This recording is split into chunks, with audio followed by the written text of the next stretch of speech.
നമസ്കാരം. വേദിയിലിരിക്കുന്ന ബഹുമാന്യരെ, സദസ്സിലിരിക്കുന്ന പ്രിയപ്പെട്ടവരെ,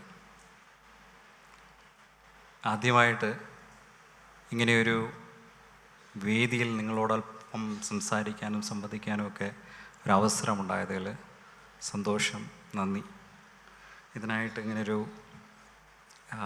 ക്ഷണം ലഭിച്ചതിൽ ഒരുപാട് സന്തോഷമുണ്ട്. ഞാൻ ആദ്യമായിട്ടാണ് നാദബ്രഹ്മത്തിൻ്റെ പ്രോഗ്രാമിൽ പങ്കെടുക്കുന്നത്. ഇതിൽ ആ ഡോക്യുമെൻ്ററി ചെയ്ത നിഷ എൻ്റെ നല്ലൊരു സുഹൃത്താണ്. അദ്ദേഹത്തിൻ്റെ ഒരു ഡോക്യുമെൻ്ററിയിലും ഷോർട്ട് ഫിലിമിലുമൊക്കെ പങ്കെടുക്കാനൊക്കെ ഒരു അവസരം ഉണ്ടായിട്ടുണ്ട്. അതിനു മുമ്പ് ഒരു പേഷ്യൻ്റായിട്ടും എൻ്റെ അടുത്ത് വന്നിട്ടുണ്ട്. കുറച്ച് സമയം കൊണ്ട് എനിക്ക് പറയാവുന്നത് ഞാൻ പറയാം. എൻ്റെ ഈ സൈക്കോളജിക്കൽ പെർസ്പെക്റ്റീവ് നിങ്ങളോട് സംസാരിക്കുന്നതിന് അധികം സമയം വേണ്ട. അതിന് കാരണം എന്താണെന്ന് വെച്ചാൽ രഘുനാഥ് സാറ് വളരെ കുറച്ച് വാക്കുകളിൽ ഏറ്റവും ഭംഗിയായിട്ട് അത് വിശദീകരിച്ചു കഴിഞ്ഞു. എല്ലാം ആ കുറച്ച് സമയം കൊണ്ട് അദ്ദേഹം അത് പറഞ്ഞു കഴിഞ്ഞു. ഇനി അതിൽ കൂടുതലൊന്നും പറയാനില്ല. പോയിൻറ്റ്സ് മാത്രം എടുത്ത് പറയാം. ഞാൻ എന്തായാലും ഇവിടെ വന്നതല്ലേ എന്ന നിലയ്ക്ക് ഞാൻ പോയിൻറ്റ്സ് മാത്രം എടുത്ത് പറഞ്ഞ് ഞാൻ അവസാനിപ്പിക്കാം. കാരണം നിങ്ങളെല്ലാവരും ഇതിന് പിന്നാലെ വരുന്ന ആ സംഗീത വിരുന്ന് കാത്തിരിക്കുന്നവരായിരിക്കും. ഏറ്റവും ചുരുക്കി ഈ ഫൈബ്രോമയാൾജിയുടെ ക്യാരക്ടറിസ്റ്റിക്സ് എന്ന് പറയുന്നത് വൈഡ് സ്പ്രെഡ് പെയിനാണ്, ശരീരത്തിൻ്റെ എല്ലാ ഭാഗത്തും. സാറ് പറഞ്ഞതാണ്, എടുത്തെടുത്ത് പറഞ്ഞു പോകുന്നു. ക്ഷീണം, ഫെറ്റിക, ഉറക്കം ഡിസ്റ്റേബ്ഡ് ആയിരിക്കും. എന്തുകൊണ്ടാണെന്ന് തിരിച്ചറിയാൻ പോലും പറ്റാത്ത രീതിയിൽ ഡിസ്റ്റേബ്ഡ് ആയിരിക്കും. കൊഗ്നിറ്റീവ് ഡിഫിക്കൽട്ടീസ് എന്ന് പറഞ്ഞത് മെമ്മറി കോൺസെൻട്രേറ്റ് ചെയ്യാൻ പറ്റാതിരിക്കുക, ക്ലിയറായിട്ട് ചിന്തിക്കാൻ പറ്റാതിരിക്കുക. ഇതിനെയാണ് മൊത്തത്തിൽ ഫൈബ്രോഫോഗ് അല്ലെങ്കിൽ ബ്രെയിൻ ഫോഗ് എന്നൊക്കെ പറയുന്നത്.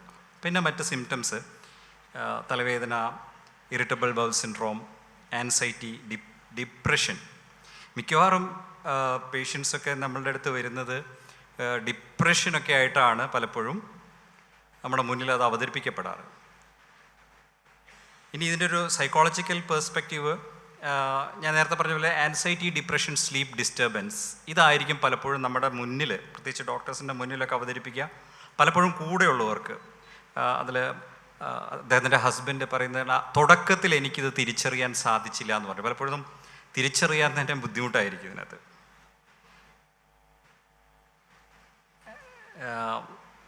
പിന്നെ പറയുന്നത് ഒരു ഇമോഷണൽ കോഗ്നിറ്റീവ്, വൈകാരികമായിട്ടുള്ള വൈജ്ഞാനികമായിട്ടുള്ള ഒരു ഇമ്പാക്റ്റ് അതിനകത്ത് ഉണ്ടാവും. എന്തായാലും നല്ല രീതിയിൽ വളരെ ക്ലാരിറ്റിയോട് ചിന്തിക്കാൻ സാധിക്കാതിരിക്കുക എന്ന് പറഞ്ഞാൽ തന്നെ മൊത്തത്തിൽ നമ്മുടെ തൃശ്ശൂർക്കാരുടെ ഭാഷയെ പറഞ്ഞാൽ മൊത്തത്തിൽ കൊളായിട്ടുണ്ടാവും. ഓർക്കാൻ സാധിക്കാതെ, കൃത്യമായിട്ട് ഓർക്കാൻ സാധിക്കാതിരിക്കുക, എല്ലാറ്റിലും ഒരു നെഗറ്റീവ് പെർസെപ്ഷൻ ഉണ്ടാവുക. അതുപോലെ സോഷ്യലി ഐസൊലേറ്റഡ് ആവാൻ തോന്നുക, എപ്പോഴും പൊതുവേദികളിലൊക്കെ പങ്കെടുക്കാതെ മാറി നിൽക്കുക, സോഷ്യൽ ആക്ടിവിറ്റീസിലേക്ക് പോവാതിരിക്കുക, ഒറ്റപ്പെടാൻ തോന്നുക. ഇതെല്ലാം ഇതിൻ്റെ ഭാഗമായിട്ട് നമുക്ക് കാണാൻ പറ്റും. സാറ് വളരെ വ്യക്തമായിട്ട് ട്രീറ്റ്മെൻറ്റ്സ് എടുത്ത് പറഞ്ഞിട്ടുണ്ട്. അപ്പോൾ അത് ഫോക്കസ് ചെയ്യുന്ന ഒരു കാര്യം, ഇപ്പോൾ മോഡേൺ മെഡിസിൻ ആയാലും രാംദാസ് സാർ പറഞ്ഞ പോലെ ആയുർവേദിക് പെർസ്പെക്റ്റീവിലായാലും ഒക്കെ ഇതെല്ലാം കൺവേർട്ട് ചെയ്ത് വരുന്നത് ഇതിൻ്റെ ഒരു സൈക്കോളജിക്കൽ സൈഡിലേക്കാണ്. അപ്പോൾ പിന്നെ സൈക്കോളജിക്കലായിട്ടുള്ള ട്രീറ്റ്മെൻറ്റ്, ഇപ്പോൾ മോഡേൺ മെഡിസിനിലായാലും സാർ പറഞ്ഞു വളരെ ഒരു 40% ഒക്കെ ഇഫക്റ്റീവായിട്ടുള്ള മെഡിക്കൽ ട്രീറ്റ്മെൻറ്റ്സേ വരുന്നുള്ളൂ. ബാക്കിയെല്ലാം നമ്മൾ നേരത്തെ പറഞ്ഞ പോലെ CBT, ACT, സംഗീതം ഒരു എന്താ പറയുക ചികിത്സാ രീതിയായിട്ടുള്ള ചികിത്സകളായിട്ട് മാറ്റണം, ബയോസൈക്കോ സോഷ്യൽ അപ്രോച്ച്, ഇതെല്ലാം ആണ് പലപ്പോഴും നല്ല റിസൾട്ട് തരുന്നത്. ഇതിൽ ഒരുപാട് എടുത്തെടുത്ത് പറയാവുന്ന കേട്ടോ. ചിലപ്പോൾ നെഗറ്റീവ് സെൽഫ് ഇമേജ്, ക്രോണിക്കായിട്ടുള്ള സ്ട്രെസ്സ്, ഇതെല്ലാം നമുക്ക് മറ്റ് പല അസുഖങ്ങളായിട്ടൊക്കെ നമുക്ക് തോന്നിയേക്കാം. പക്ഷേ ഇതിൻ്റെ ഡയഗ്നോസിസ് ഇപ്പോൾ എളുപ്പമാണ്. സാറ് പറഞ്ഞു കഴിഞ്ഞ ഒരു വർഷത്തിനുള്ളിൽ വളരെയധികം മുന്നോട്ട് പോയിട്ടുണ്ട്. ഈവൻ നമ്മളിപ്പോൾ നെറ്റൊക്കെ സെർച്ച് ചെയ്താൽ തന്നെ ട്രീറ്റ്മെൻറ്റ് ഇതിൻ്റെ കാരണം കണ്ടുപിടിച്ചിട്ടില്ല, അല്ലെങ്കിൽ വ്യക്തമായിട്ട് കാരണമില്ല എന്ന് പറയുന്നു. അങ്ങനെയാണ് നമുക്ക് പലപ്പോഴും കാണാൻ സാധിക്കുക. പക്ഷേ സാർ വ്യക്തമായിട്ട് പറഞ്ഞു, അത് കഴിഞ്ഞൊരു വർഷത്തിനുള്ളിലോ അല്ലെങ്കിൽ കുറച്ച് നാളുകൾക്കുള്ളിൽ നമ്മുടെ റിസർച്ചൊക്കെ വളരെയധികം മുന്നോട്ട് പോയിട്ടുണ്ട്. ഡയഗ്നോസിസിനും അതുപോലെ തന്നെ ചികിത്സയ്ക്കുമൊക്കെ ഒരുപാട് സാധ്യതകൾ മുന്നിലുണ്ട്. ട്രീറ്റബിൾ അല്ല എന്ന് പറയുന്നിടത്തു നിന്ന് ട്രീറ്റബിൾ ആണ് എന്നുള്ള ലെവലിലേക്ക് നമ്മൾ എത്തിയിട്ടുണ്ട്. ഈ സൈക്കോളജിക്കൽ ഫാക്ടേഴ്സ് പറയുമ്പോൾ ഇമോഷണൽ ട്രോമ, ചെറുപ്പകാലത്തിലുള്ള അബ്യൂസ്, അല്ലെങ്കിൽ കുട്ടിക്കാലത്ത് തന്നെ നെഗ്ലക്റ്റ് ചെയ്യപ്പെടുക, അല്ലെങ്കിൽ സിവിയർ ആക്സിഡൻസ്, ഇതൊക്കെ ഇതിനൊരു കാരണമാവാം. സ്ട്രെസ്സ്, അത് പേഴ്സണൽ റിലേഷൻഷിപ്പിലോ ഫിനാൻഷ്യൽ ഇഷ്യൂവിലോ അതൊക്കെ ട്രിഗർ ചെയ്യാം ഇതിനെ. ഡിപ്രഷൻ, ആൻസൈറ്റി, നേരത്തെ പറഞ്ഞ പോലെ സ്ലീപ്പ് ഡിസ്റ്റർബൻസ്, അത് ഈ പെയിനെ വേഴ്സൺ ചെയ്യും. ആക്ച്വലി ഉറങ്ങാതെ ഇരിക്കലല്ല നിഷയെ സംബന്ധിച്ചിടത്തോളം അതിലുണ്ടായത്, ഉറങ്ങാൻ പറ്റാതെ പോയതാണ് ഉണ്ടായത്. ഇതിൻ്റെ പെയിൻ കൊണ്ട് അല്ലെങ്കിൽ സ്ലീപ്പ് ഡിസ്റ്റർബൻസ് കൊണ്ട് ഉറങ്ങാൻ സാധിക്കാതെ പോവുകയാണ് ഉണ്ടായത്. ഏർലി ലൈഫ്, കുട്ടിക്കാലത്തുള്ള അനുഭവങ്ങൾ നന്നായിട്ട് ഈ ഒരു കാര്യത്തിന് ട്രിഗർ ചെയ്യുകയും കൂട്ടുകയും ഒക്കെ ചെയ്യും, കാരണമായിട്ട് മാറുകയും ചെയ്യാം. ഇതിലെടുത്ത് പറയേണ്ടത് ഒരു ഫൈബ്രോഫോഗ് എന്ന് പറയുന്ന ഒരു മാനസികാവസ്ഥയാണ്. ഒരു കോഗ്നിറ്റീവ് ഡിസ്ഫങ്ഷൻ തന്നെ ഉണ്ടാവും. ഒരു മെൻ്റൽ ഫോഗിനെസ്സോ അല്ലെങ്കിൽ കോൺസെൻട്രേറ്റ് ചെയ്യാൻ പറ്റാതിരിക്കുക, ഇതെല്ലാം ഈ ഫൈബ്രോഫോഗ് എന്ന് പറയുന്ന ഒരവസ്ഥയിലേക്ക് കൊണ്ടുവരുന്നതാണ്. ഈ ഫൈബ്രോഫോഗിൻ്റെ തന്നെ ഒരു സിംറ്റംസ് ആയിട്ട് പറഞ്ഞാൽ മെൻ്റൽ ഫോഗിനെസ്, ഒരു കൺഫ്യൂഷൻ, ചിന്തിക്കുന്നതിനുള്ളൊരു ഡിഫിക്കൽറ്റി, ക്ലിയറായിട്ട് ചിന്തിക്കാൻ പറ്റാതിരിക്കുക, ഫോക്കസും അറ്റൻഷൻ സ്പാനൊക്കെ കുറയുക, മെമ്മറി പ്രോബ്ലംസ് ഉണ്ടാവുക, വളരെ ചെറുപ്പത്തിൽ തന്നെ മെമ്മറി പ്രോബ്ലംസ് ആയിട്ട് മാറാം ഇതിന്. ഇൻഫോർമേഷൻസ് റീകോൾ ചെയ്യാൻ പറ്റാണ്ടിരിക്കുക, മൾട്ടി ടാസ്കിങ്. ഇപ്പോൾ സ്ത്രീകളുടെ ബ്രെയിനിനെ പറ്റി പറയുമ്പോൾ മൾട്ടി ടാസ്കിങ് ഫെസിലിറ്റി ഉള്ള, ബൈ ഡിഫോൾട്ട് കൂടുതലുള്ളതാണ് മൾട്ടി ടാസ്കിങ് ഫെസിലിറ്റി. പക്ഷേ കണക്കുകൾ സൂചിപ്പിക്കുന്ന ഒരു 75% അല്ലെങ്കിൽ അതിന് മുകളിൽ ഫൈബ്രോമയാലജി എഫക്റ്റ് ചെയ്യുന്നത് സ്ത്രീകളിലാണ്.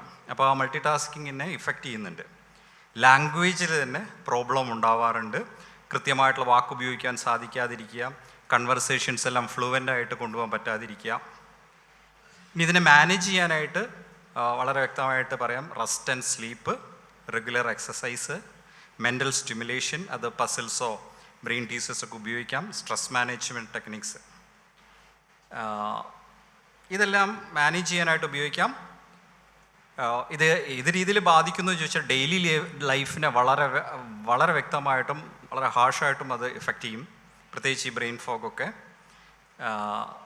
പിന്നെ റിലേഷൻഷിപ്പിനെ അത് കാര്യമായിട്ട് ബാധിക്കും. ഇതെന്താണെന്ന് മനസ്സിലാവാത്ത, ഇപ്പോൾ ഭാര്യയ്ക്കാണ് ഈ ഒരു പ്രോബ്ലമെങ്കിൽ എപ്പോഴും പെയിൻ എന്ന് പറയുന്ന ആ ഭാര്യയോട് ഭർത്താവിനുള്ള ആറ്റിറ്റ്യൂഡിൽ ചേഞ്ച് വരാം. ഇതെന്താണെന്ന് തിരിച്ചറിയുകയും ഉൾക്കൊള്ളാനൊക്കെ സാധിച്ചില്ല എങ്കിൽ ആ റിലേഷൻഷിപ്പ് തന്നെ മറ്റൊരു രീതിയിലേക്ക് തകർന്നു പോകാനുള്ള സാധ്യതയുണ്ട്.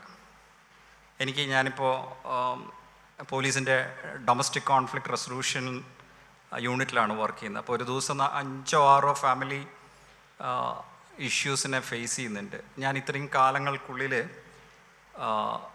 പലപ്പോഴും ഈ കോൺഫ്ലിക്റ്റുകളിൽ ഈ ഒരു ഫാക്ടേഴ്സ് വരുന്നത് കാണാറുണ്ട്. വളരെ കുറച്ച് ഞാൻ അതിൽ കണ്ടിട്ടുള്ളൂ, പക്ഷെ ഡെഫിനറ്റ്ലി അതുള്ള കേസ് ആ റിലേഷൻഷിപ്പ് നല്ലൊരു രീതിയിൽ തകർക്കാനായിട്ട് സാധിക്കുന്നുണ്ട്. ഇനി സെൽഫ് എസ്റ്റീമാണ്, സ്വയം മതിപ്പ്. സെൽഫ് എസ്റ്റീം നശിച്ചാൽ തന്നെ നമ്മുടെ ആത്മവിശ്വാസത്തിനെക്കാട്ടും അപകടമാണ് സെൽഫ് എസ്റ്റീം നശിക്കുന്നത്. സെൽഫ് കോൺഫിഡൻസിനെക്കാട്ടും പ്രോബ്ലമാണ്. ഈ സെൽഫ് എസ്റ്റീം നശിച്ചു കഴിഞ്ഞാൽ പിന്നെ നെഗറ്റീവ് മാത്രമായിട്ട് നമ്മൾ മാറും. ഒരു സ്ഥലത്തേക്ക് നമുക്ക് എക്സ്പോസ് ചെയ്യാനോ അല്ലെങ്കിൽ ഇടപെടാനോ ഇൻ്റർവീൻ ചെയ്യാനൊന്നും തോന്നില്ല. അത് തന്നെ ഒരു ലൈഫിനെ മോശമായിട്ട് ബാധിക്കും. ഇനി അതിന് സ്ട്രെസ് മാനേജ്മെൻറ്റ് ടെക്നിക്സ് സാർ വളരെ വ്യക്തമായിട്ട് പറഞ്ഞതാണ്. Cognitive behaviour therapy, support groups, counselling, life style changes. ഇത് രാംദാസ് സാർ പറഞ്ഞു, ലൈഫ് സ്റ്റൈൽ ചേഞ്ചസിൽ ഡയറ്റും സ്ലീപ്പും എല്ലാം മാനേജ് ചെയ്യണം എന്നുള്ളത്. ഇത്രയാണ് ഒരു സൈക്കോളജിക്കൽ പെർസ്പെക്റ്റീവിൽ ഒന്ന് അവതരിപ്പിക്കാനുള്ളത്. എനിക്ക് കുറച്ചുകൂടെ എഫക്റ്റീവായിട്ട് ഞാൻ തെറാപ്പി CBT ചെയ്യുന്നതിനേക്കാൾ ഞാൻ കുറച്ചുകൂടെ ഇഫക്റ്റീവായിട്ട് റിസൾട്ട് കിട്ടുന്നൊരു സാധനം ന്യൂറോ ലിംഗ്വിസ്റ്റിക് പ്രോഗ്രാമിങ്ങിലെ സ്പിന്നിങ് മെത്തേഡാണ്.